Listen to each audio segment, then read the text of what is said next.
విజయసాయి 45,000 కోట్ల జగన్ అక్రమాస్తుల కేసులో ఏటు. జగన్తో పాటు 16 నెలలు చెంచల్గూడలో జైలు జీవితం గడిపిన వ్యక్తి. సాక్షి పేపర్, సాక్షి టీవీ నేనే పెట్టా అని మనం చెప్పాను. జగన్ లెక్కలు బొక్కలు తెలిసిన వ్యక్తి. ఒక విధంగా చెప్పాలంటే జగన్ రెడ్డికి గురువు, సలహాదారుడు అన్నీ ఈయనే. 2018లో చంద్రబాబుకు వ్యతిరేకంగా జగన్ని బీజేపీకి కలిపింది కూడా ఈయనే. అటువంటి విజయసాయి జగన్కు వ్యతిరేకంగా పనిచేస్తాడా?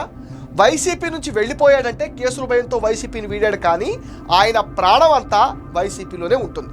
రాజకీయాల నుంచి తప్పుకుంటున్నాడని కబుర్లు చెప్పి ఇప్పుడేమో బీజేపీలోకి వెళ్ళడం వెనక పెద్ద వ్యూహం ఉందని ఆయన సన్నిహితులు చెప్తున్నారు. అంటే జగన్ కోసం బీజేపీలోకి వెళ్ళాడన్నమాట, అట్నుంచి నరుకొస్తున్నాడన్నమాట. బీజేపీ నుంచి రాజ్యసభకు వెళ్ళి జగన్ కోసం పనిచేస్తాడనే దాంట్లో ఎటువంటి సందేహం లేదు. బీజేపీ చంద్రబాబును కాదని విజయసాయిని ఎలా తీసుకుంటుందని తెలుగు తమ్ముళ్ళు రెచ్చిపోతున్నారు. మామూలుగానే విజయసాయి పేరెత్తితేనే టీడీపీ క్యాడర్ అంతెత్తున లెగుస్తారు. అలాంటిది కూటమి పార్టీలోకి వస్తున్నాడంటే అస్సలు జీర్ణించుకోలేకపోతున్నారు. ఆయనతో కలిసి ఎలా పని చేస్తామని ప్రశ్నిస్తున్నారు. అందుకే బీజేపీని మేము ఎప్పుడూ నమ్మమని ఓపెన్గా వ్యాఖ్యలు చేస్తున్నారు. బాబు గారు చెప్తేనే మొన్న ఎలక్షన్స్లో బీజేపీ అభ్యర్థులకు ఓటు వేసి గెలిపించాం. అలా గెలిచిన మీరు ఇప్పుడు అవినీతిపరుడైన విజయసాయిని ఎలా తీసుకుంటారని వాళ్ళు ప్రశ్నిస్తున్నారు. బీజేపీ నాయకులు ఏ సమాధానం చెప్తారో చూడాలి మరి.